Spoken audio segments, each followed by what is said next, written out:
So good morning, welcome to Temecula City Hall. My name's Christine Damco. I'm the Economic Development Manager here.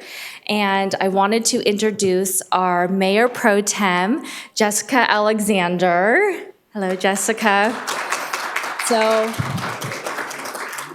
we're very thankful for Mayor Pro Tem's support and the City Council support. Retail is incredibly important to the city. It consists of over 50% of our revenues. So retail sales tax consists of over 50% of our budget for the city. So that affords us for public safety and to build our roads and the many other amenities that the city offers. So thank you, Jessica and the City Council. So the city, we have a retail consultant, Buxton. We've worked with them for nearly a decade.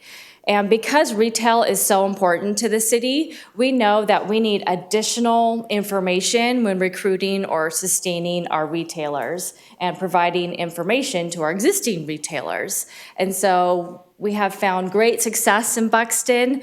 I believe Jeff will talk about some of that. And without further ado, we're just going to jump right into it. We have Jeff here from Buxton to give us a presentation on retail. Jeff? All right.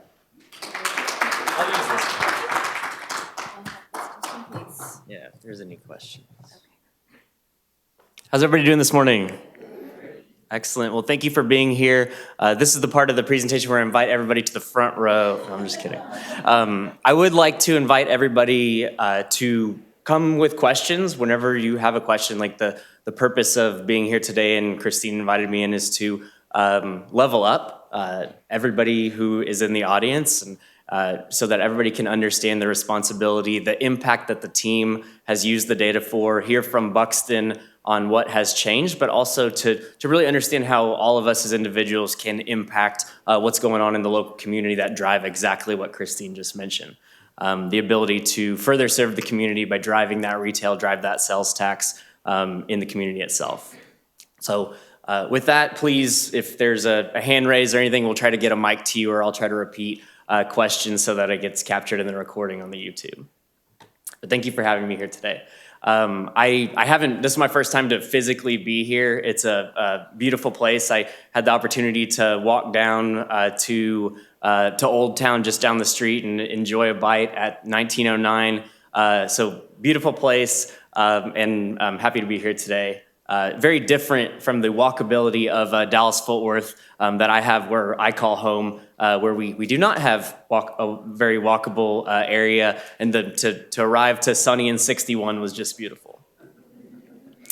So today, as you've seen in the flyer and on the invites, we're going to talk about trends in the retail landscape and try to understand strategies and let you hear from what we've been seeing working with individual retailers, myself for the past 18 years at Buxton, but Buxton itself for the past 30 years.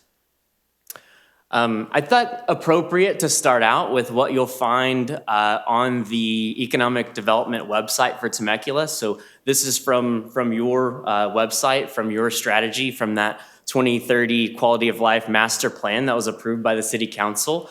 So as you read these now, think through how all of the things that we're talking about today with Buxton play into very many of these. So from creating quality job opportunities, attracting growth in business, supporting quality shopping and dining experiences, how we can also use that data to nurture and help small businesses grow, and everything else there is to go. Buxton plays a role in helping our partners with each and every one of these. And so just I know that this was recently produced, and as Christine mentioned, we've been partners for here about 9 years, going on 10. And so this was produced before the start, but all of these things are where Buxton plays a helping hand in the tremendous efforts of the economic development team here.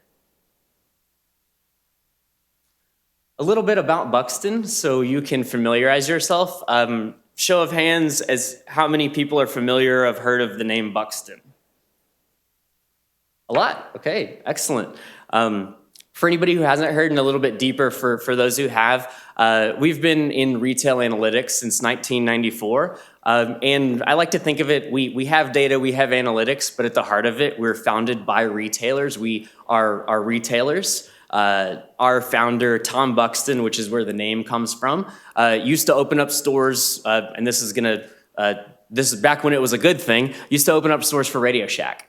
Back then, they had the charge to be within 5 minutes of every person in America. That was the charge that Tom had.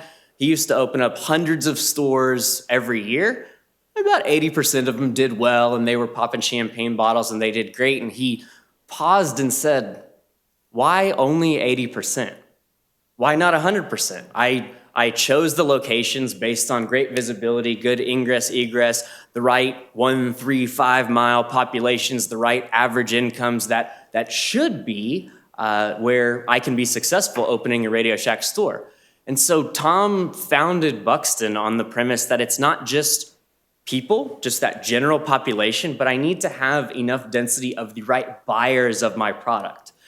Two people that have the same demographic information, and think of that as my age, my income, my maybe number of kids in the household. Two people could live right next to each other and truly live their lives and spend their money, spend their leisure time in very different ways. So one might be a buyer of Radio Shack products and one might not. And so he founded Buxton with a partner to say, if I can really understand a consumer at a very granular and personal level, I can help retailers go and open up and make sure that from 80%, I can drive that number up. I can do things for consumers by bringing retailers who they love, retail, restaurant, healthcare as we've expanded, hospitality, right next to the people who want that service. And I'm an economist by trade, decreasing that transaction cost, good for everybody, right? Good for the consumer.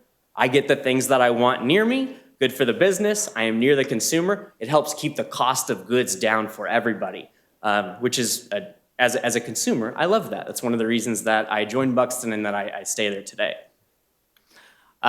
What that's allowed us to do is grow to serve over 7,000 customers, and now that is across retail, restaurant, healthcare, and hospitality are the core markets that we serve. By having that diversity of clients, we're able to spend several $1 million a year in data and allow each of our partners to have access to that amount of data that otherwise would not be possible on their own for a fraction of that from an investment perspective. Data and privacy is extremely important to us, so we go through and we self-audit ourselves using other third parties to make sure that all of the consumer data is kept private and we're using it in an ethical way. We have specific folks with job titles that are the ethical use of data, so we know that that's important, not just trying to make a buck off helping retailers. And have all of the data and of course the latest technologies, and now it almost feels like a buzzword, the AI I have up here, on us to make sure that we are always keeping up with the latest and greatest data and the latest and greatest technology so that we can serve our partners as good as possible and make sure that we're not getting dated in our methodologies.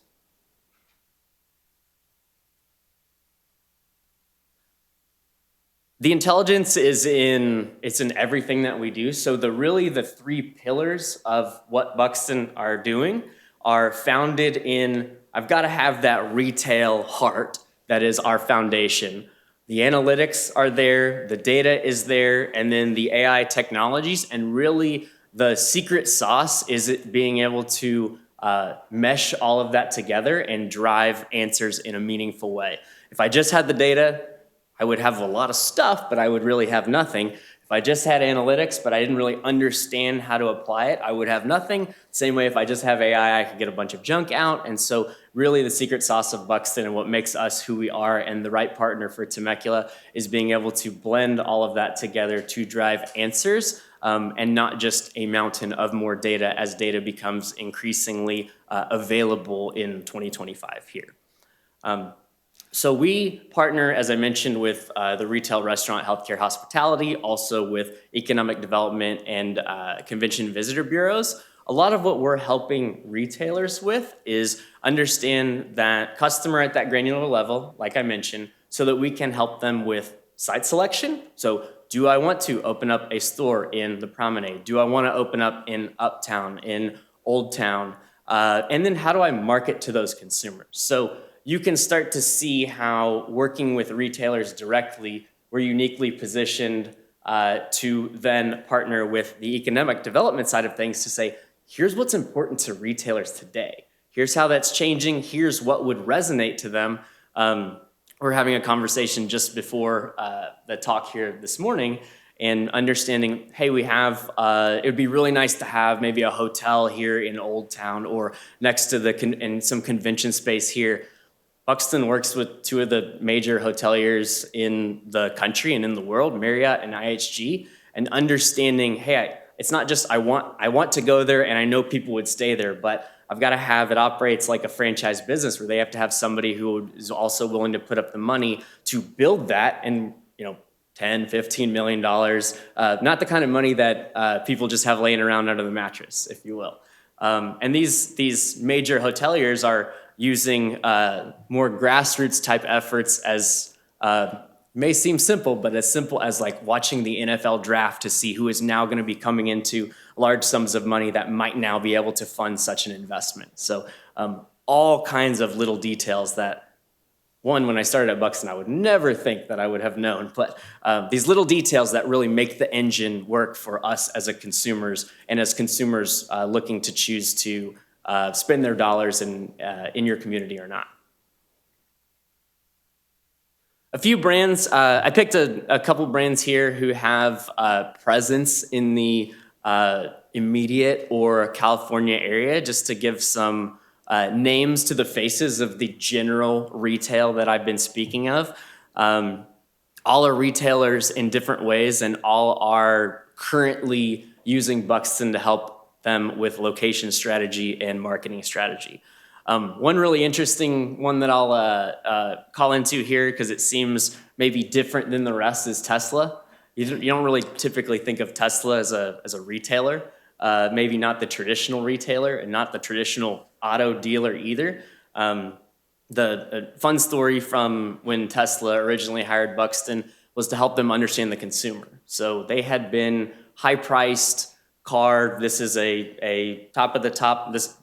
Think before now when you see Teslas all up and down the road, but it was only for the super wealthy. It was a toy. It was an expensive $100,000 plus vehicle, and they were going to roll out more of a vehicle for the masses. This is when they first rolled out the what was intended to be a $35,000 base price consumer vehicle that could be available for the masses. Think of the difference in potential customer. My customer for a $100,000 vehicle is different than a customer for $35,000 vehicle. Think of the difference that I mentioned in terms of demographics and psychographics. Demographically, these consumers might be different. Psychographically, I like sustainable things appeal to me. I want to do that. So they might be aligned psychographically, but different demographically.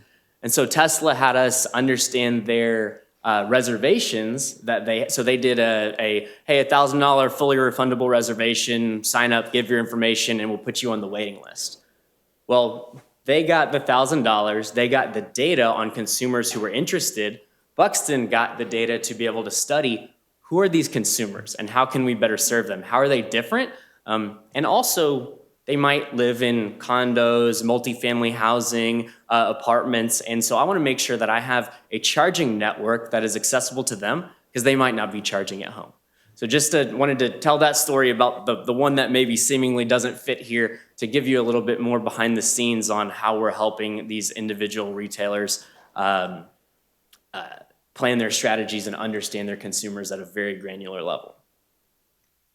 Any other interesting logos up here that you guys shop at that you want to hear the story about?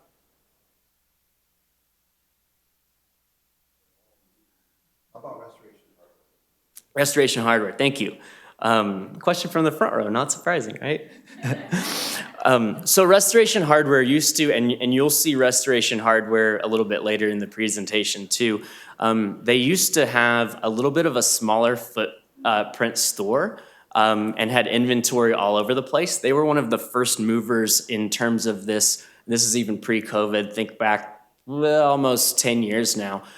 What's the gallery model? How can I have a showroom for my customers, which is a bigger square footprint with a larger draw? People are willing to go there, where I don't have to have this inventory spread out across the country, to where my customers can come to the showroom and they know that they're going to order it and I'm going to deliver it later, as opposed to having to have all the inventory there. So what we were trying to help them do is to understand what is the revenue potential when I build a showroom. Hadn't done it before. How can I understand the revenue potential so that they can make the decision, are the rents worth it to move into certain areas? And now that model, you'll see later in the presentation, the trend now, spoiler here, the trend is more folks are moving to this type of a gallery showroom model, in terms of still having experiential centers where consumers can go and touch the product and they can have a relationship with the brand, but then possibly continue that relationship in an omni-channel type way online. But people still need that physical touch, and their behavior shows it.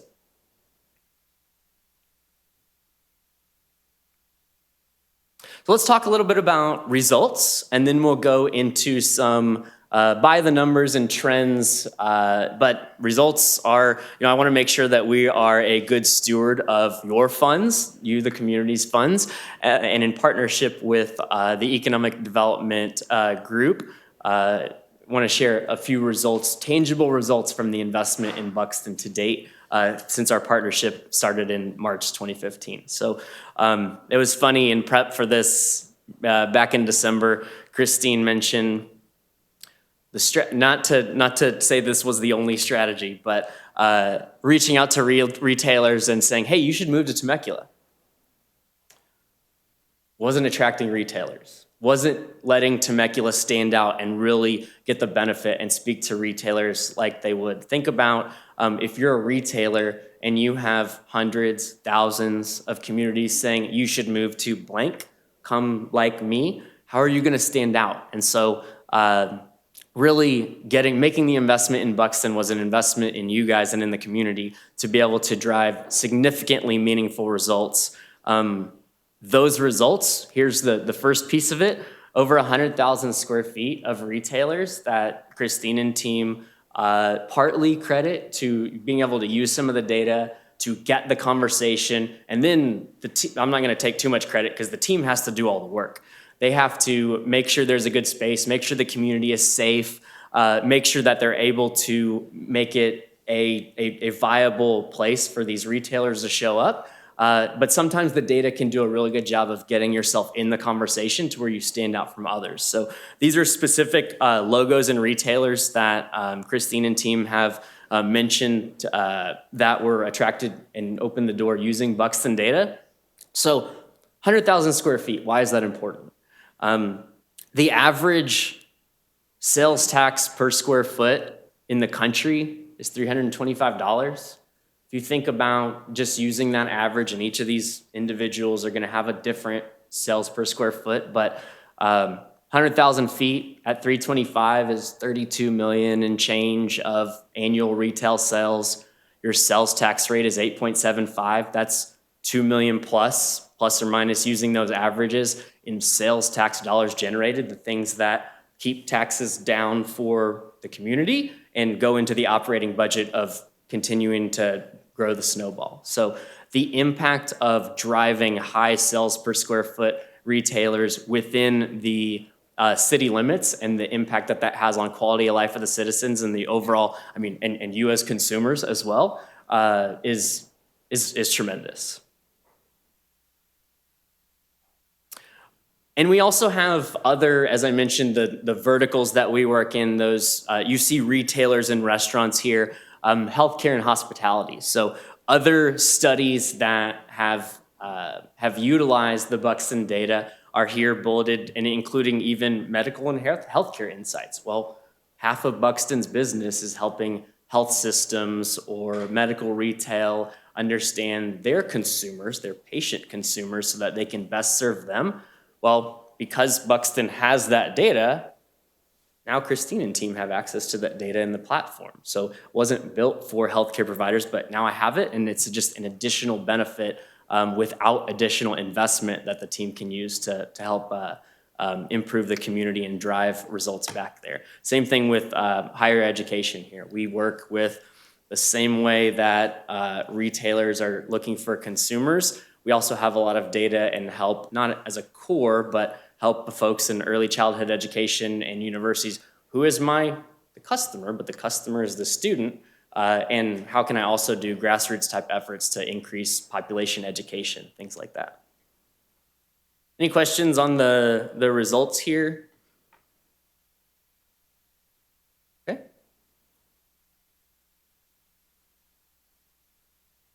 At the beginning, you guys promised to ask some questions.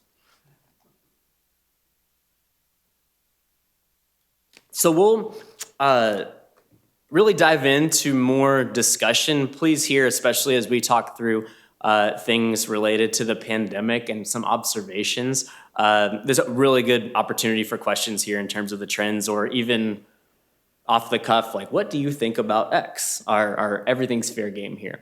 I started at Buxton in 2007 on the data side of the house, so understanding the data, building some of the statistical models that we use, so everything is fair game. Start with some stats. So before I get into the numbers, I want to draw everybody's attention to the pink outline here and why it's so important, being that maybe 40 to 50% of the audience is familiar with Buxton, and being that you guys are taking a proactive approach in the topic here. This might not be news to you, but think about how this is news to the average consumer. So a retailer or a sales tax dollar that's generated within that pink line generates money for the city. A retailer across the street who's outside of the city limits does not generate that sales tax dollar to the community. So as a consumer, frankly, I don't care. I go where I want to go, when I want it, how I want it. Think of 2025. Here's how we live as consumers, and also there's varying legislation, everything on, okay, I buy something online, did I interact with the store, what happens to those dollars? So all of that is definitely in play. But physical retail, physical dollar out there. I told Christine, I said, hey, I stayed at the Spring Hill last night down there because when I visit, I understand the impact of that. I want to stay in community because I understand that heads and beds goes directly to Convention and Visitor Bureau. I went and I had lunch, dinner. Time zone was weird for me coming from Central, but yesterday down here in Old Town because I want to contribute. I understand the impact of that. I'm different. You guys are different than the typical consumer out there. So the more that just you, grassroots efforts, can encourage when you guys are with your friend groups or anybody to spend local, super important. We're going to talk a little bit about the draw of the mall and how many people from outside come in and how it's uniquely positioned right on the northern border here to pull in some of those dollars. So when we talk about visitors versus locals, think of visitor, for lack of better words, as a visitor is somebody from outside of the pink here. Because those dollars are coming in, and those communities are likely taking also other tactics to retain some of those dollars.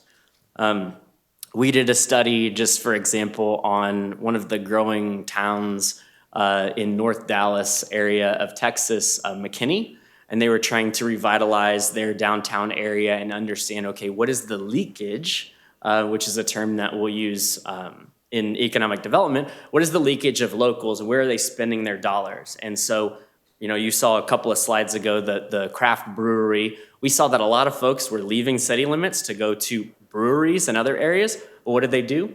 The economic development teams recruited a few, and we saw those numbers go down over time, which increased the sales tax for the product. So you're serving the community better, and it snowballs. You can serve the community better because you put the thing that citizens want in the backyard. So the pink area is super important here, is in the city limit. So population 110,000, it's growing.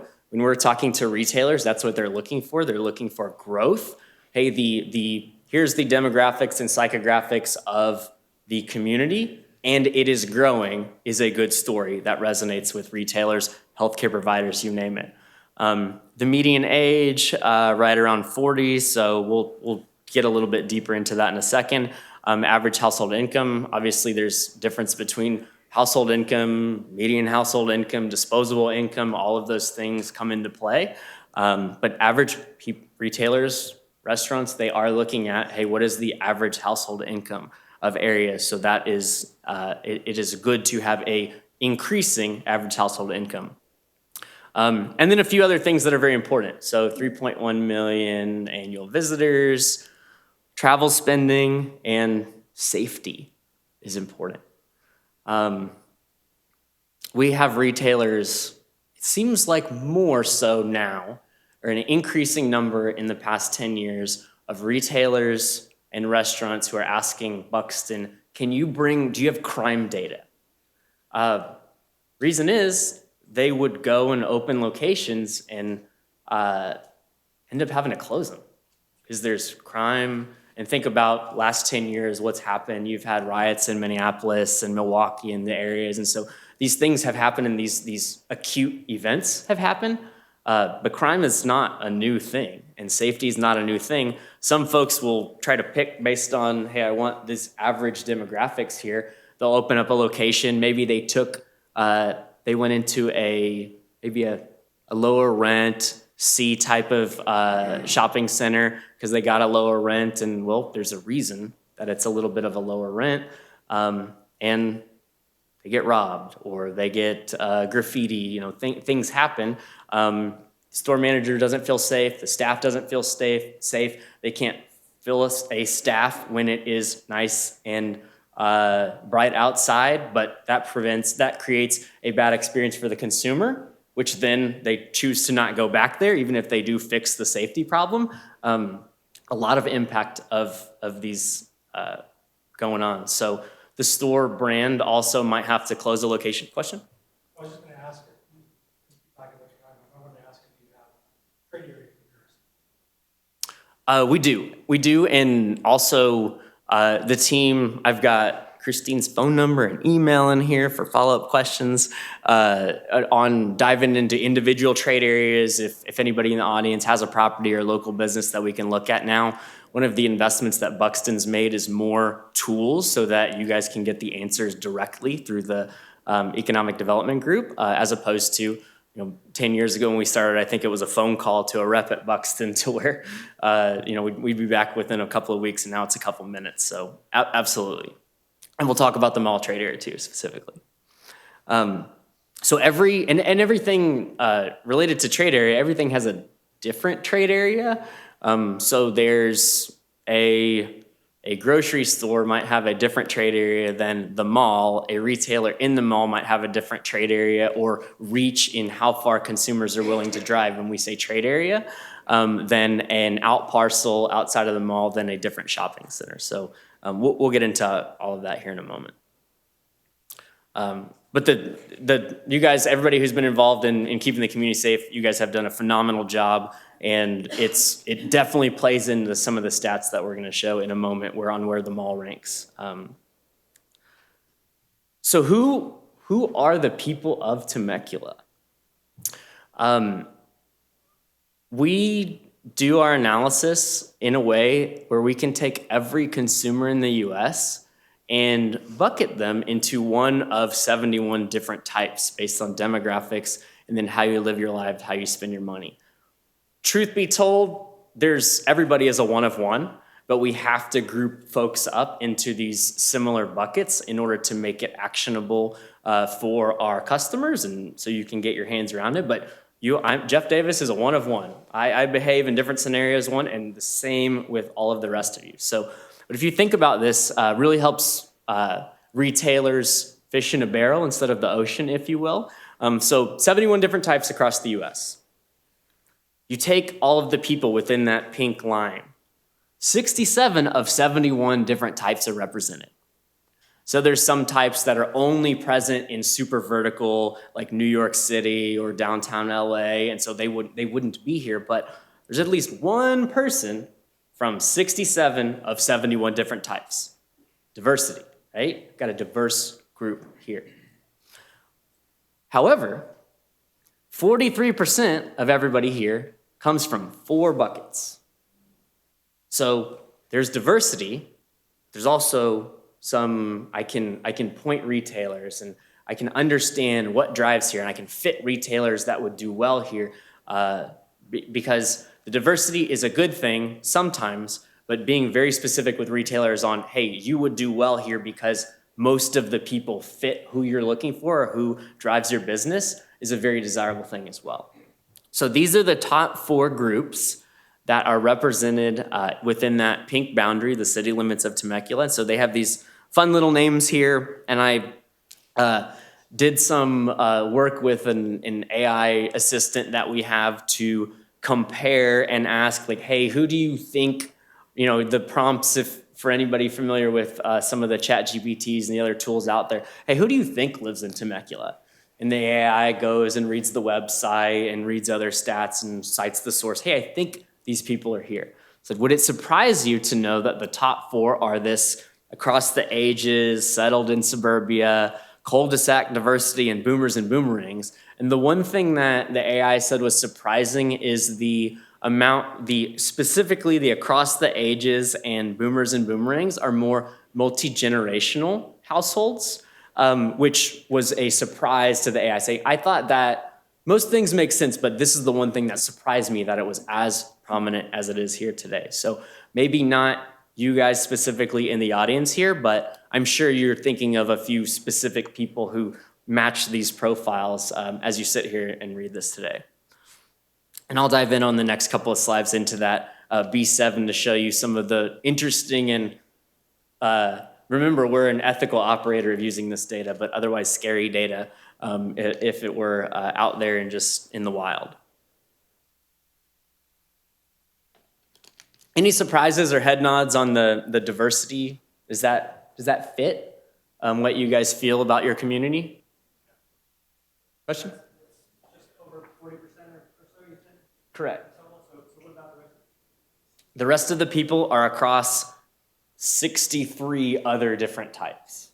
Those are the biggest groups. Those are the largest groups. So top to bottom, 15%, 10, 10, 7. And so every other of the 63 groups are less than that 7.4%.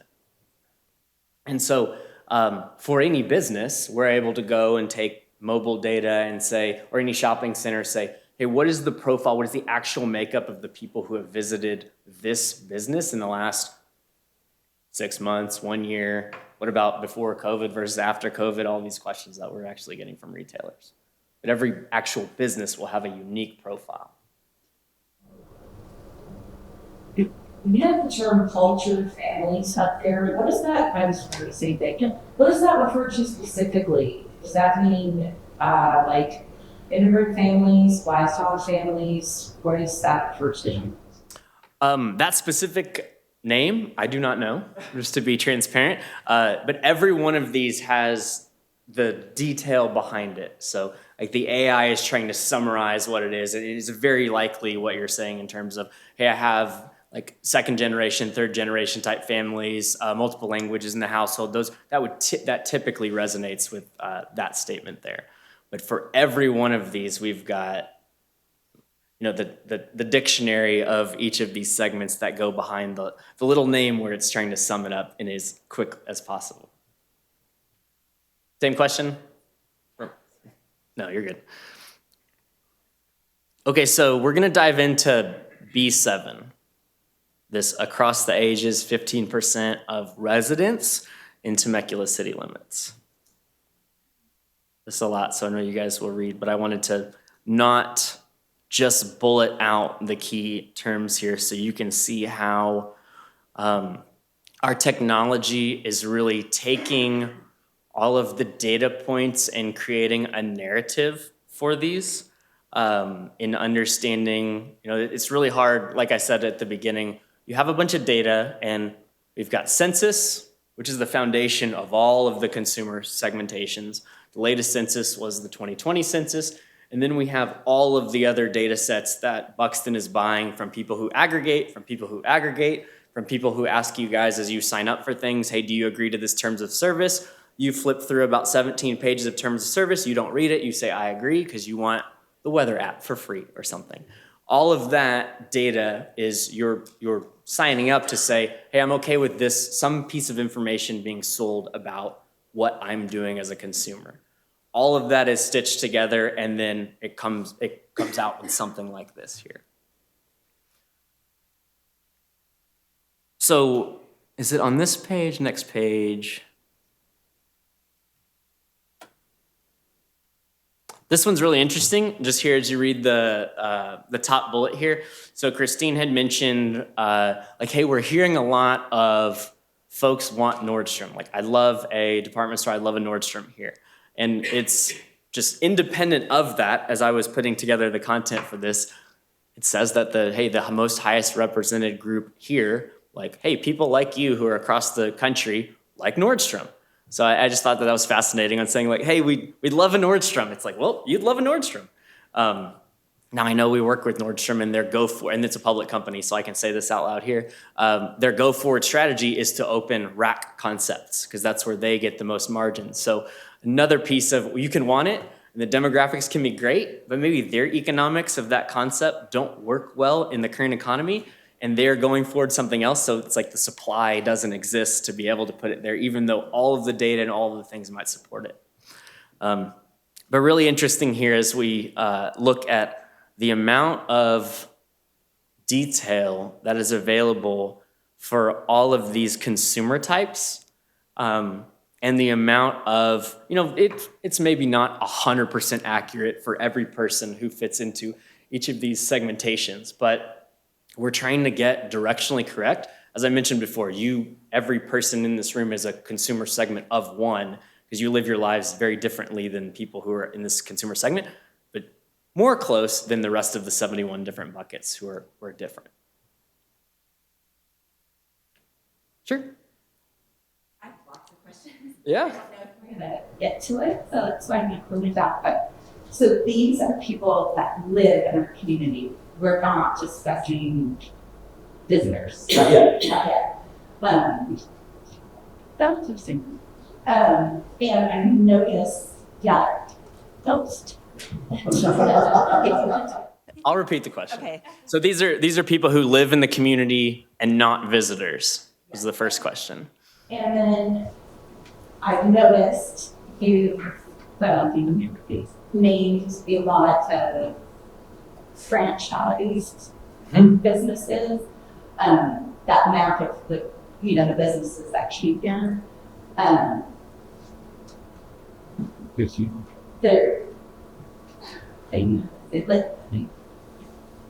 When I think of Temecula, it's kind of unique in that, the wineries and so much outdoor area. And when I'm looking to live or to visit, do I want to go to a place that has the same exact, and catch the next city over, the next city over?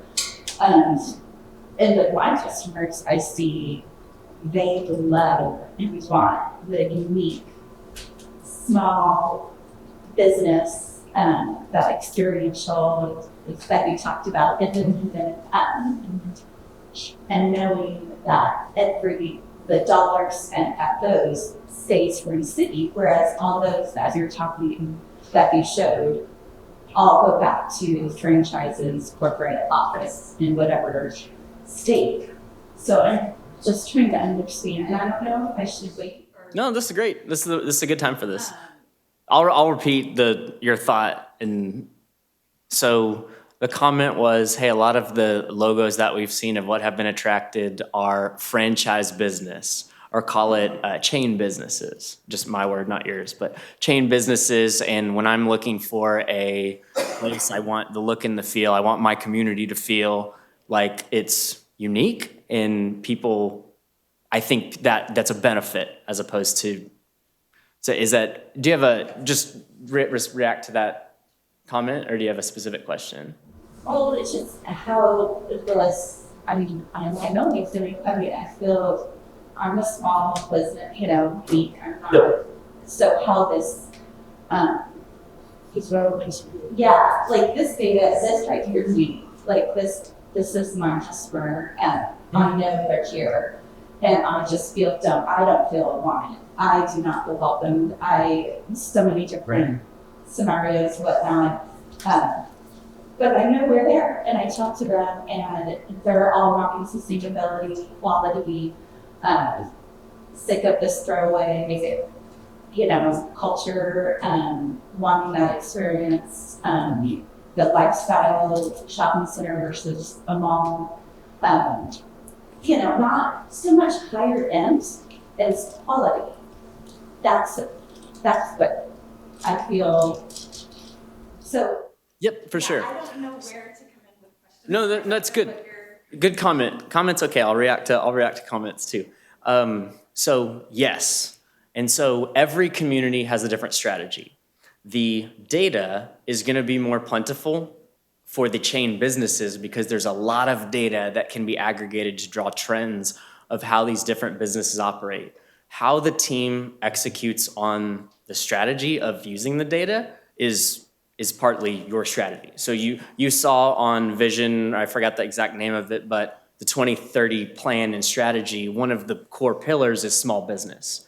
So how the team would use, how communities, economic development groups use our data where that is part of the strategy, it's two different things. What they're trying to do is they will go, and I don't mean to speak for you, Christine, but how folks will use our tools is they will go and try to attract a national brand who has this type of offering of whatever business it is to prove the demand.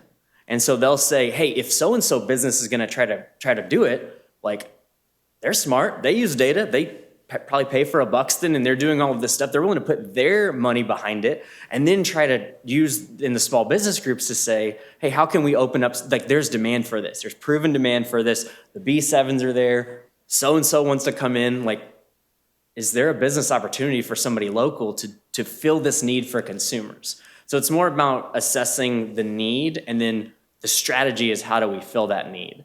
If there's not a business who wants to open and fill that need and take the risk, part of the difference between small business and versus some of these large corporate entities is every location doesn't have to work for them. They can subsidize maybe an underperforming location by spreading the cost among all these locations. A small business, it's everything you got. And if it doesn't work, or I can't maybe weather through COVID time or something like that, an economic downturn, changes in interest rates, things like that, I might not be able to weather that. And so there are all of those things in play. I will comment on the franchise aspect of growth. Most times franchise business owners are local in the community. So just because they have bought a franchise for a national brand doesn't mean they're not local, and doesn't mean that most of the dollars don't stay here and that they put everything that they've earned and saved. They're buying a business plan for McDonald's, right? But they're a local, they live down the street. Now, there are franchise business owners who just like, I don't care where it is, I just want I don't want to be an absentee owner and I want a check in the mailbox. There definitely are. But most of our franchise partners for these national brands, like they're using Buxton as franchise sales tool, and people come to them and say, I want to open a X brand and I want to open it down the street. That's a majority of the franchise individual operators who are trying to open in these franchise brands. Same thing with the hotels even. But does that match what we as residents want versus your analytics that we've got the B7s, we've got the fits, but is that the analytics show that,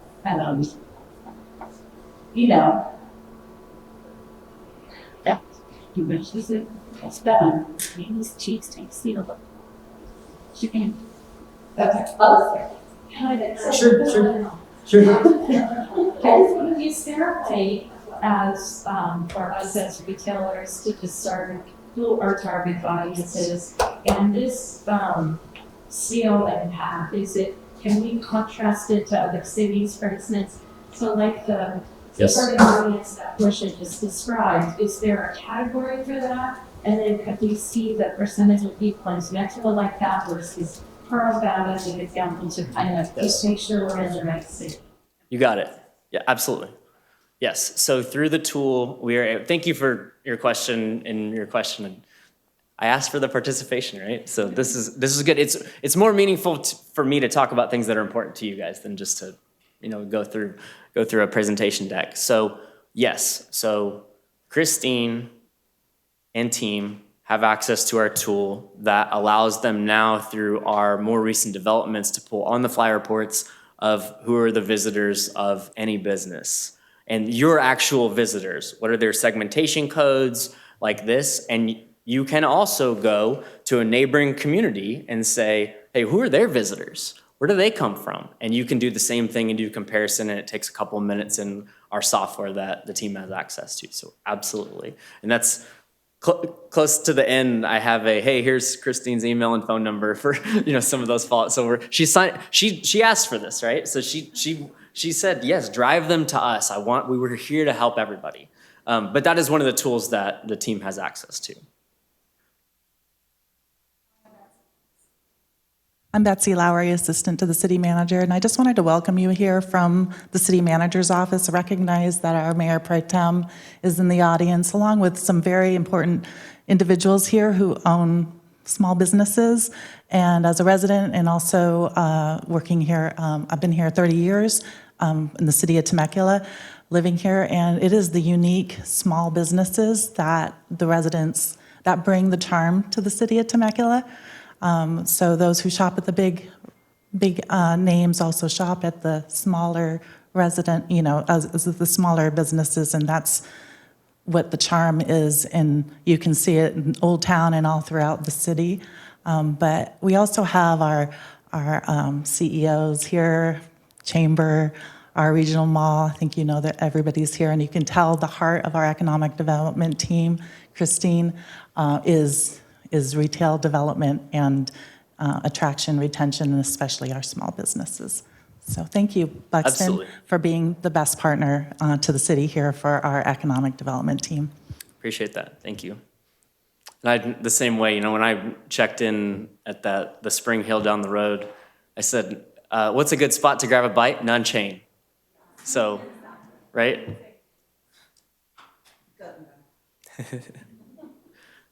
Let's talk about the mall a little bit. Every dot that you see on this map of the US and Canada is a device, a mobile device, the home location approximated for privacy reasons of the home location of a device that we saw in the mall within the last 12 months.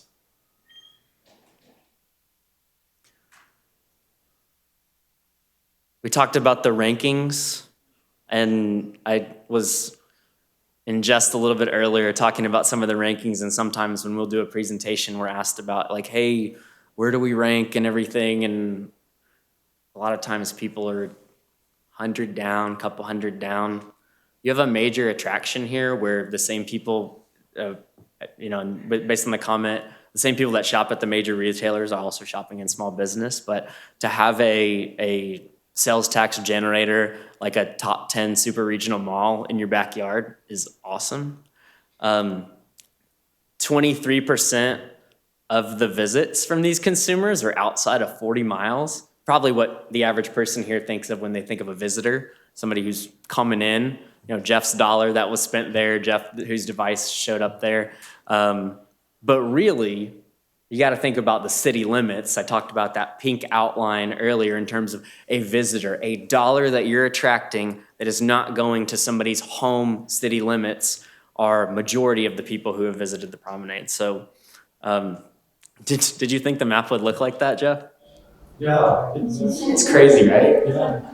Well, I think that also speaks to the map of all things, to make sure that ties to back in saying what we have to offer in convenience. You got it. These people are coming for tourism.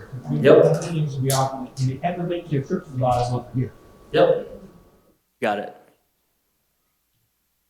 An actual heat map, a little bit closer. So a lot of that density is just from the north of where the visitors. So I said, what was it, 23% from outside of 40 miles, but a lot of the density of the visits and multiple occasion visits are coming from people a little bit closer, but as far as sales tax goes, are visitors from outside of the city limits. So really interesting to see the reach and obviously the draw that the community has for people coming in. And I don't have it in this presentation deck, but we've got the data to show, okay, let's look at Old Town, let's look at Uptown, all of the different areas of the community, or the same way that we can look at small business, we can look at districts, if you will, and look at the same type of things and the same type of profiles. This, as I realize, up on the big screen, it's gonna be a little bit smaller, but we can look at the individual consumer types like those B7s. We can also look at the demographics and things like age. So here, you definitely can't see the legend here, but the brighter green here are the local folks. So people who live within 5 miles of the mall compared to the visitors who live outside of that, just the way that I was able to pull the data. So you can see some age groups, which is the top graph, versus some income groups on the bottom graph, and how there are nuanced differences. There's a lot more nuanced differences once you look at all the 71 different consumer types than these generalizations. Sure. So are these visitors or are these spenders? So they are visitors. They are visitors. So I'm not able to see who spent what dollars in the data that I have, but I know that, I don't have my phone on me, but I know that their device identified itself within that area. Because if I have plans to go, I do this. Secret shop. No, I don't. Like, I don't shop at malls, but I went for Habitat for Humanity, so my phone would show up there. But so I was wondering, how does that turn into dollars? Like what? If it was a special event, I know they do, the markets out there. So I'm just curious. Right on. Yeah, it's very scary, the granularity of this data, but we get billions of pings a day that is a latitude, longitude coordinate, whether it was an iOS or an Android, and the degree of accuracy so accurate within 3 meters of that device. So we're able to, and how many seconds it has been since 1960 or something is when the timestamp on when it happened.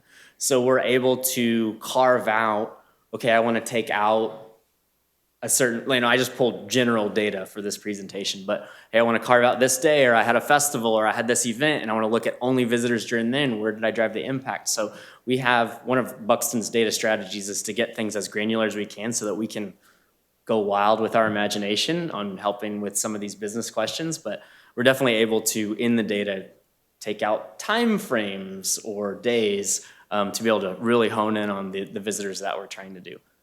That, obviously, we're trying to imply who was a customer there. We'd have who visited there today. Question? Quick question, if you could teach me this, I don't know if anybody has the same question. When you're talking buckets, I'm just out of curiosity, do people fit into one bucket? Or is it like somebody that project is a part of a bucket into another one? How does things out look? So, yes, is the answer to your question.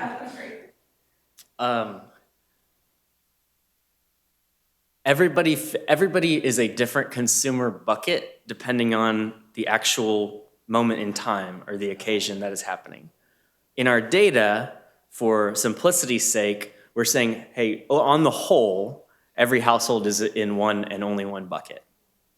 But I'm a different consumer when I'm traveling for business than when I'm traveling for personal, for example.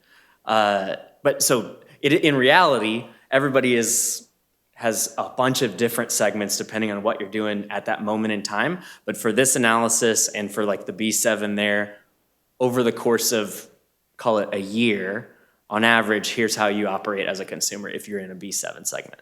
Interesting. Okay, that's what I wanted to be sure. Thank you. Kind of crazy, right? It's always a little bit more complicated than it seems. That's why there's 71 now, right? There didn't used to be that many buckets, and now they've gotten so specific. 71 different moves. So, like, I might be a multi-generational household, but then the person next to me, that's the only element that they're missing. So they don't have a multi-generation, but everything else is missing. You got it. They would be in a different segment. And if all of a sudden the data started showing that I had a kid, or let's say a trend as we get to trends from COVID, like, oh, maybe a young adult moved back into the household and the data picks that up. Now I'm a multi-generational household. Yeah, when I started in 2007, there were 50 segments.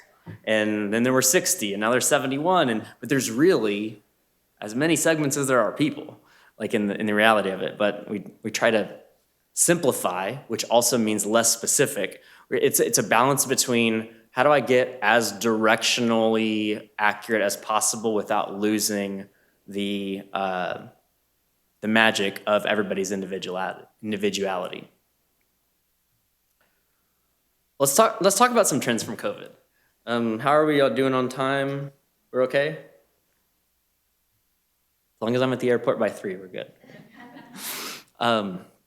Okay, so I'm going to talk about some observations from COVID. Some of these are observations, some of them are backed in data, but all of them are backed in what we at Buxton were hearing from our partners or seeing in the data from our partners. So Buxton itself, we used to be in the office 5 days a week. We used to only hire people who wanted to come in the office and they signed up for that. We are now remote first.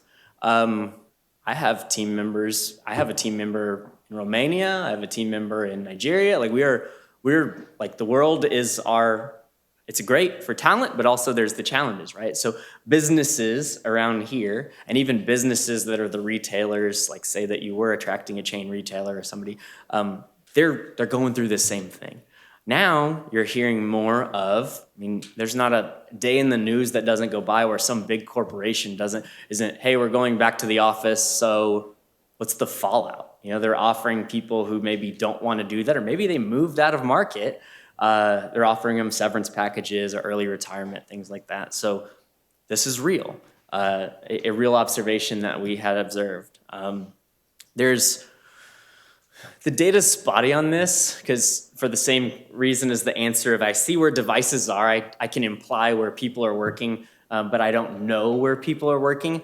There was anecdotal evidence, and we saw some in the data on people moving out of major metros, so moving out of New York City, moving into, and you've seen cost of housing and things go up, like Salt Lake City area, Denver, Colorado, like these areas that are maybe more outdoorsy and things because people could log into a laptop from anywhere in the world and they could stay there and work from there as long as their company let them do that.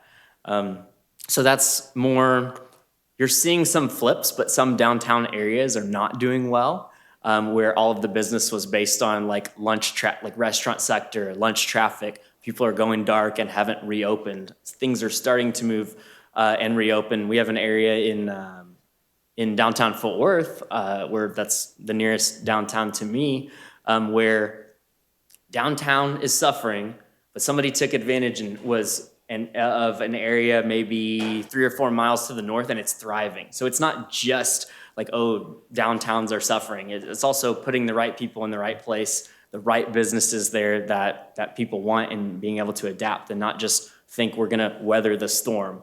Consumers are gonna keep going. So it's always the retailers and the businesses and the economic development job to keep up with consumers. It's always changing. The real and bad instances of layoffs, those were real. Big corporations had layoffs.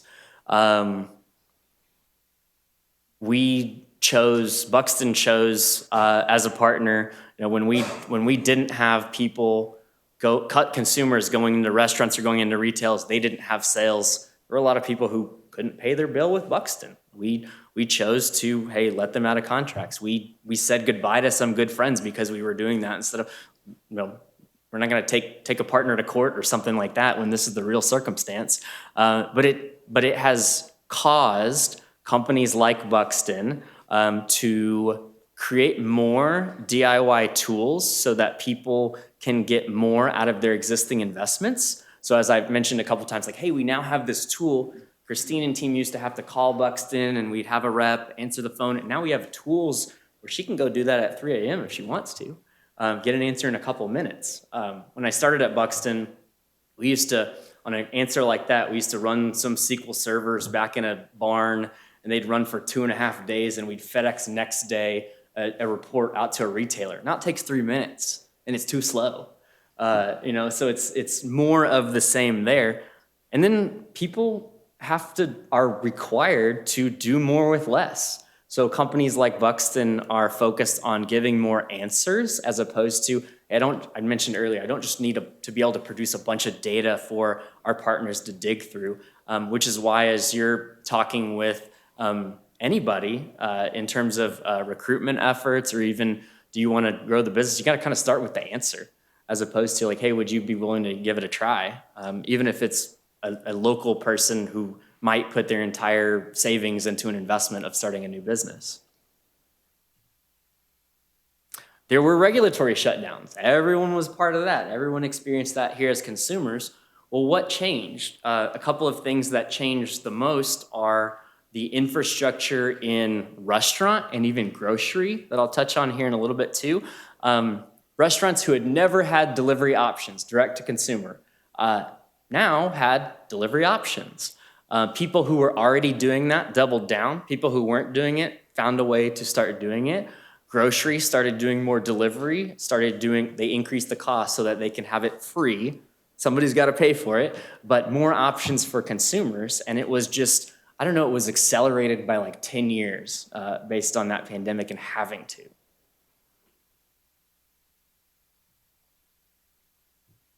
These type of businesses seem to be immediately impacted the hardest. Healthcare is one that really stands out. You're like, healthcare? This is a health thing. Healthcare would be booming. We work with a lot of health systems, and where health systems make their money is on elective surgeries and things like elective procedures that were non-essential at the time. So they lose money on primary care. They lose money on general population health because the government is subsidizing, and all the way that all the insurance companies work is that, it's basically break even maybe, and they can only make their money on these hip replacements and things, which I've had family members who needed that, but it's elective and they couldn't go do that. Or eye surgeries, things like that. So health systems were hurting. So the part that, I have a lot that are faith-based nonprofit health systems that we work with too, and it's like no margin, no mission. So by cutting off the legs of what was funding the mission, they were not able to serve the population health as they had been before. And then, as I'm sure was impacted here, the community is dependent on tourism. We talked about all the reasons why people come here and visit the community and those dollars that they bring with them. So that was what really seemed hit the hardest. Industries that were, and so we've seen recovery in a lot of those industries that were hit the hardest for those who were able to weather the storm. Businesses that seemed to be doing the best, and discount retailers. We had discount retailers, and some of these are the chain guys, but all of a sudden you start carrying toilet paper and you're an essential business and you can stay open and you can grow. Grocery, doing well, especially with the adaptation and the ability to do more of the delivery services, quick serve, because there was a natural, hey, maybe I can't open the dining room, but I can keep the window there and do it in a, at least as the government saw it, a safe way. Home-related, outdoor-related, with people working from home. Maybe you saw the pest or whatever in your home. Now I want to expand my pest control. Now I want to do outdoors things. What a lot of these businesses saw, and now we're having to work with them to help adapt, is they saw increases, and they started investing like that was the new growth. And now they're seeing a decrease. And so like Bass Pro, for example, they had record year upon record year, and Polaris outdoor equipment and John Deere, and they had these record years, and now they're saying, man, are things not going to be like this forever? And so they're now seeing the dips of that after having hired and staffed and developed infrastructure for what they thought was the new normal in terms of growth. So you really see two different things here with these different industries. Franchise businesses, I was surprised by this one the most from what I expected. So a lot of one-unit operators, which tend to be more of those, hey, I live in the community and I'm running this business. A lot of the franchise locations didn't go dark, but they had the opportunity to sell into more multi-unit operators to sell that business, to keep them afloat financially, but to also keep those businesses, keep the lights on in those businesses. So I thought we'd have more vacancies and businesses going dark as a result that I didn't see specifically in this sector. Bankruptcy, those that weren't able to weather the storm or qualify for some of the government assistance, many of those businesses went dark. Many won't come back as a result of that, and so they think things will need to fill that space. Those folks will have to find another way to make ends meet and to grow their business. A very ugly part of this, which is the second bullet here, I actually saw some operators out there, franchise businesses, go into bankruptcy not because they actually had an issue, but to drive the relationship with some operators that they didn't want, because this freed up the legalese. It just, the things that we see in the business with folks, and that's why I found it important at the beginning to talk about our ethical approach to being a partner with you guys. It's definitely not this second bullet here. I just wanted just an observation to add that what we recognize is that this bankruptcy, these phases that we go through, in some ways are, but that sounds bad to say that, but most of those that went bankrupt and left were on the verge of it anyways. It just took something like COVID to push them over the edge. So it was bound to happen. It just happened sooner than we would have happened. Another observation that we're going to share too is, from my perspective, or our perspective from business, sticking kind of bring them on bush property owners. We're really the ones who bailed most of the businesses out of state in the shopping centers because we evaded rents, we deferred rents, so they could stick. What would we do if they're all in the dark tripping? So, and we got no benefit, right? I mean, we still had to pay real estate tax for the properties. We still had to pay, maintenance and everything that goes along with staffing to keep our business going. So the brunt of the saving of those businesses that stayed was borne by those companies like Commerce. Absolutely. Thanks for sharing. Yeah, we saw that, and we saw that from landlords. We saw both sides of it, right? We saw both sides of it across. We saw well, can't pay, sorry, I can't feed my family, you're not gonna feed yours. And then we saw folks saying hey, we're just all gonna eat a little bit less, but we're all gonna eat. And so it's, we saw the spectrum. Thank you for sharing. This usually is a leading indicator of growth, or when people see the bottom. It's one of the areas that Buxton works with, is helping private equity companies assess the valuation of major retailers they're looking to buy. We saw so everybody knows the shutdown, basically approximately March 2020 is when everybody went home.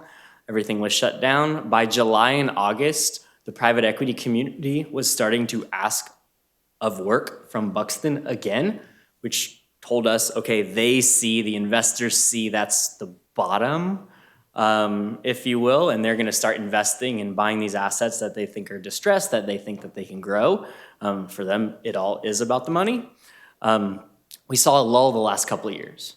And then in late 24, so call it the beginning of the fourth quarter, September, October timeframe, it's really picked up again. And so that could be forward thinking on what has happened with the interest rates. A lot of times when the interest rates go down, growth happens because borrowing money is cheaper, and making those capital investments makes sense. So we expect growth to happen now, whether that in all areas, just in all areas that are impacted by the ability to borrow money cheaper. We expect growth right now because that's what we see, the leading indicator from private equity world. Is some of that not related to the fact that we were in the election year? Oh yeah, absolutely. Absolutely. We have these fun little AI listeners on calls and things where we're trying to draw trends from that. And those are some of the things that were, hey, what are you expecting based on the outcome? And some people were, hey, I want to get ahead of it because here's how I think things are going to go. And so you're hedging a bet. But now that the Fed has decreased there's all different things like that, especially when we're working with like a Sportsman's Warehouse or a Walmart where so much of their revenue is driven by sectors that would have been impacted by the election results. Available real estate. So I mentioned that Buxton works with a lot of healthcare providers, and through COVID and into today, and this has really been a trend of the last 15 years. For anybody who manages or owns a shopping center, full shopping center, you may have been asked about this a lot, but the consumerization of healthcare is a real thing.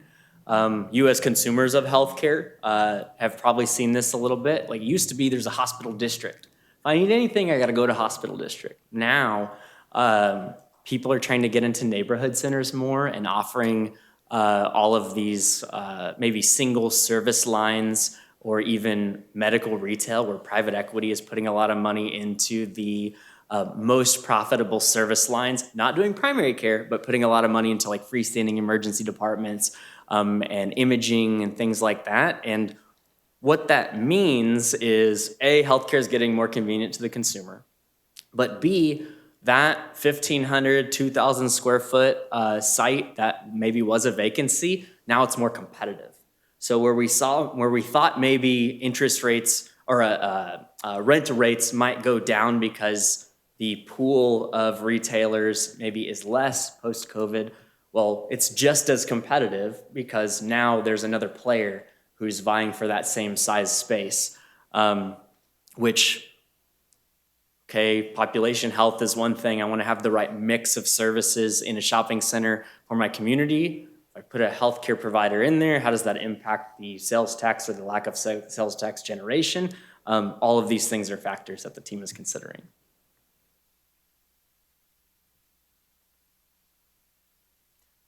I'll talk about some retail trends now, and if anybody does have questions over COVID impact or things like that, everything is still fair game.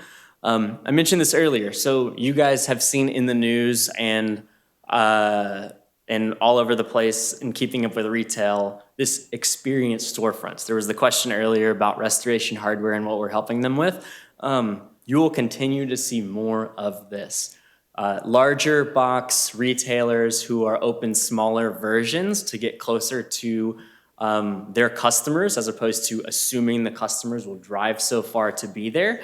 And these experience centers where customers are telling major retailers, the one I have the picture top left is Nike, an experience store where customers still want to touch the store. They still want to touch the products. We did a study, and this is before Pier 1's bankruptcy, but the amount of people who were customers, even if they bought online, that touched the store, whether they came to pick up or they used it for a return, the amount of consumers has not decreased in terms of people who want the physical store there. They're choosing to not only shop in the physical store, but they want the store there. It impacts. Actually, retailers who have a physical store have a higher online sales in that same market than retailers who don't. Also, the supply chain efficiency is something that makes a lot of sense, but if I have this small storefront with a larger warehouse space behind it, I can get to the customer faster when they even maybe buy something online and they didn't buy it in store. They're also becoming fulfillment centers. You got it. Buy online and pick up in store, for sure. We were doing a study for FedEx, and this is a decade ago, of before they partnered with Walgreens. The question was, should I partner with Walgreens or CVS? And customers were willing to pay more even though you buy it next day or 2 days later, customers were willing to pay more to go drive, more cost on the customer, to go pick it up at the Walgreens. So the customer wants that soon and wants it, it's the how I want it, when I want it, where I want it, a mentality of consumerism. But you're willing to pay more as opposed to have it delivered to your house. And there's different consumer types. Not every consumer type wants to do that. What else are we seeing? Store within a store. So if I have a large square footage, how can I best optimize this? Kohl's and Sephora just did a partnership. I think it's over 200 locations where they're putting a Sephora in Kohl's to say, okay, I'm getting this amount of sales per square foot. If I can sublease a certain area and find synergy, so I have a consumer type, what's another brand that has a similar consumer type where there's complements there? Let me go use that as my sales pitch, get these guys to sublease from me or work out some other partnership to drive traffic and provide what the consumer wants. I don't know if you've seen any of that in the mall. Oh, yeah. All of the department stores, especially races out as cancer doctors, sunglasses, Starbucks. They've got just finish line. They're competing. I don't like it because they're competing against my retailers, right? I got my retailers moving into their space, so they started like little mini malls almost in this sense. But yeah, absolutely, it's become a trend. It's been a trend for a while, and it's growing. Consumers like it. Well, and too, I find consumers like this where they can go in because then they Google it, they don't try to find it cheaper. So they do like the brick and mortar, but it's how to get them once they're in their buy. But they are going in and Googling and trying to find a cheaper version or the somewhere else. Absolutely. And so some of the, I was going to say smarter retailers, but more caring retailers is a better way to say it. The folks that have online and in-store, they're offering incentives back to the local operators. So Red Wing Shoe has been a great partner of ours, Buxton, since 2009. And if anything is bought online in the territory of a local store operator, they actually compensate that local store operator so that if they have a return or anything, it's just that whole synergy. So if somebody, go ahead. Because I'm sure if this is just rumors. Sure. The Williams Sonoma, I guess their sales were great, but because they were fulfillment center, people were returning their online because they were the closest. So we're actually shutting down because the numbers show that they were negative when really the physical store did great, but because they accepted all the returns. Yeah, and that's just a different, we don't work with them specifically, but that is a question that these retailers are asking Buxton to help them solve, to say, okay, at the end of the day, it's all one. There's a cost, and then there's a cost of serving the customers, and then there's what's the benefit or the revenue that the team is driving. And so they potentially, if they shut down the store that was serving consumers in the trade area, even for returns, they might see a decrease. I expect that they will see a decrease in the revenue from all of those customers, even online. So it's these companies that are thriving are more about how do I serve the customer the best, and less about, I run stores or I run online, and they have better collaboration and have a very customer first attitude. Yeah, it actually is more complicated than that too, because there's a value of that real estate landlord, and if the retailer is not going to meet that value, and there's opportunity for the landlord to meet that value from their tenant, and we're going to negotiate with their tenants again. They're also, Williams-Sonoma was also competing a lot against Macy's, where you can buy a lot of the same stuff you're selling there at the Macy's store for a little less, saving money. So you've got consumer, our demographic and our consumer that we were talking about earlier. We have a high-end consumer, but they're also very price conscious. Mm-hmm. And they're going to go where they can find the same thing somewhere else. Yeah, you saw the B7, right? You saw that description? So that's what, I know that they may be saying one story, but it's a much broader story, a lot more. Oh, yeah, no, it's definitely more. They come in and they're trying to Google it, Amazon, great. Yes. Yeah. Yeah, and we've seen a lot of different places like the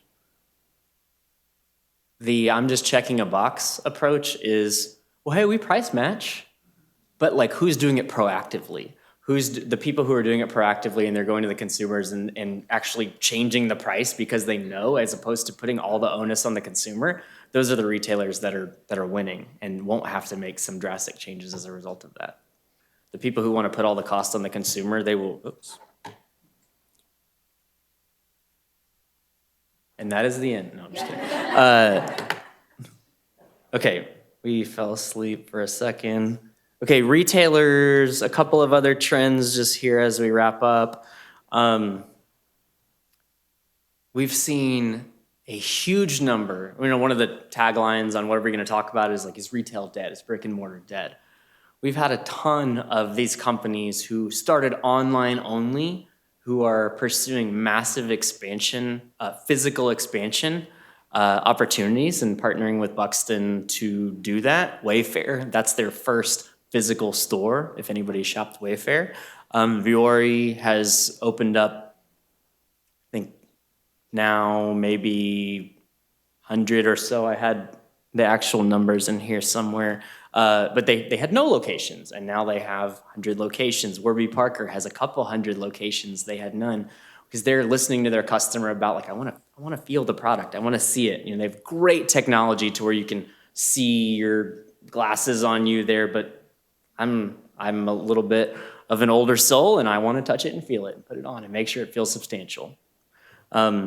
Physical retailers who are expanding online presence. I mentioned Red Wing Shoes earlier.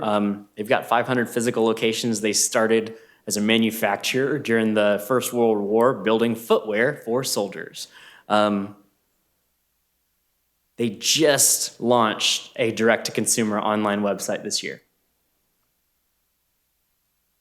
At the potential risk of alienating their legacy customer who loves the going into the store, getting fitted, that personal touch feel. They know they're going to be missing that as they have consumers shop online. So it's a tactical decision for them under their leadership to do that. So we've got basically the big picture of the story is people are whether you're online only, or you're online and physical, or physical only, and now going into online, we're trying to keep up with consumers that I mentioned earlier. Consumers, again, I'll say it, we want things how we want it, where we want it, for the price we want it, when we want it, all of those things. So it's catching up with consumers. So we are doing this to the landscape by our behaviors. And this is a reaction to what's working in terms of serving consumers. As opposed, it's less what are they doing and more of what are we doing that they are responding to. They'll always be one step behind us as consumers. And I have Aldi here as one who just launched a grocery delivery service. Couple, just so you can see some other names here, just retail's not dead, physical retail's not dead. These are a handful of retail partners who have started working with Buxton in the last 2 years. Big brands, small brands, fitness, restaurant, retail, but again, retail's not dead. As I mentioned earlier, if you have other questions or want to dive into your specific businesses, shopping centers, areas of interest, you can reach out to Christine and she'll help you out. Question? Just really quick. Sure. My retail furniture store is on the border of Temecula. And through the 10 years that we are, this year in 10 years in business, what I've seen a lot of is people moving in from, if you have a graph on that, people moving in from San Diego and from Orange County, they're selling their home there. They're gaining a lot of cash flow, and they're moving here into Temecula, which is good for the economics. And I think I see that with the other clients that come in and share. Hey, we always ask them, like care about us, oh, we just did it one time, which is great for the economy here. So that's one thing. And the other thing is for us small business owners, it's not easy because everything keeps going up and up. And we just got to do our best to, give the best service that we can to our clients. So in the end, we give that good service. And I think a couple more things. I'm getting an online furniture distributors calling me. They can distribute their product in our store. So they do want to have the presence of that vehicle actually big, which is phenomenal. So anyways, just keep it, be alert on those trends and those things that open up and go for it. Absolutely. I think that just doubling down on what I said earlier, like the winners will be customer first. So taking that approach, thinking about who your customer is, and it's like you think about the people and the profits will follow. Obviously, you got to pay the bills at the end of the day, but doing it in an ethical and people first way is definitely who we're see winning. Thank you. Thank you. So, am I understanding it correctly that we could, because of your relationship with the city, we could access data that is specific to our businesses from paying technology in terms of demographics, who's shopping our store? So we don't have to do our own survey because we could access that through the city, and is that free to us? Gosh, that needs some, well, they'll contact you. Just send me an email. Yeah. I do it all the time. But it truly is, and it's a little bit of a joke, right? But just remember the 5 pillars of economic development. Small business is one of them. So the same support, like one of the coolest things is the same data that the big guys have access to, everybody has access to, and so it's democratizing access to that, and we've built the technology to where you can, through the team, have access to that too to help everyone's business grow and thrive to serve the community. And on your paying customers, do they report sales to you to the paying customers, or you truly just are looking at themes and people are out, or are you actually looking at revenue? And are We they don't- down? They don't share that with you. They do share that with us. We cannot share that with you. So it's, yeah. Within that, small businesses, a lot of us we use big systems. I use Shopify, other people use, Clover. Are any of those your customers that are small businesses? Because we use small systems, but they're huge companies, and they could report data in small business pictures too. Because I think trends are all over the board. Big box report down, they're closing, but there's bigger factors, rents, right? Because sometimes the rent's so high because, or you want dollars per square foot, so we're gonna push them out and bring the right ones in because we would attract better people. But in small business, so what I'm asking is, get to the point there. Do you have any of those small retail, like Shopify or Lightspeed, are they your customers too? So we have, Buxton took on an investment from private equity about 2 years ago, and we used to be high price, white glove only, high custom, takes a long time, costs a lot. Part of our go forward charge from our investors and what we want to do is to make it more accessible, to automate, to use AI technology to make it more affordable and more accessible for people to get insights.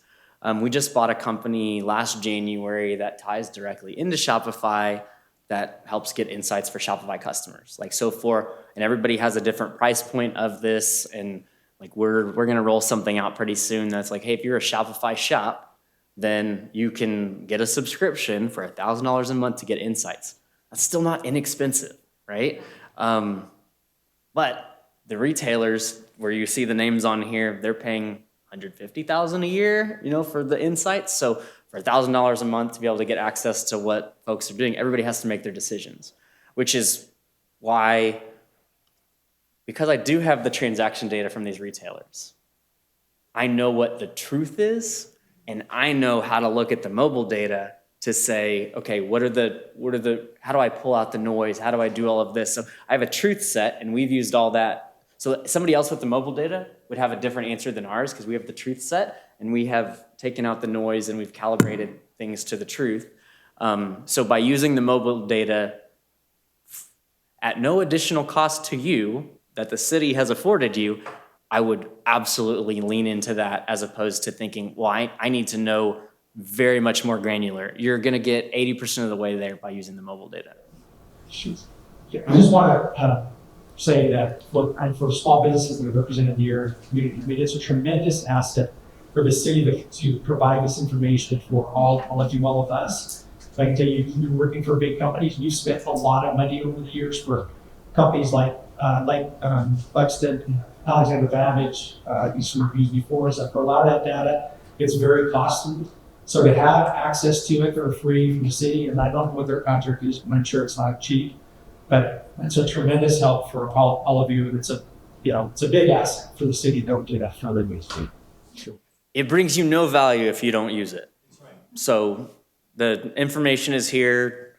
Obviously, the economic development team is committed to the pillars of the strategy and helping everybody. So I would encourage you. I mean, it's the same thing as it's New Year's resolution time, right? So if you buy the gym membership and you don't go, you're not going to get the results. So go reach out, go use the tools, figure out how you can work with the team on helping your business, because ultimately that helps not just you, but the community. Everybody wins.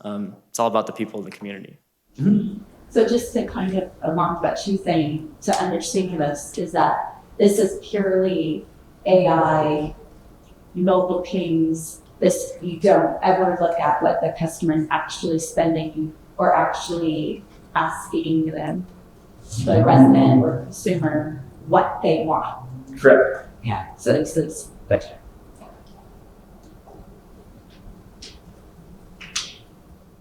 Well, thank you everybody for having me. It's been a great conversation. Appreciate the interactivity and wish you guys all the best.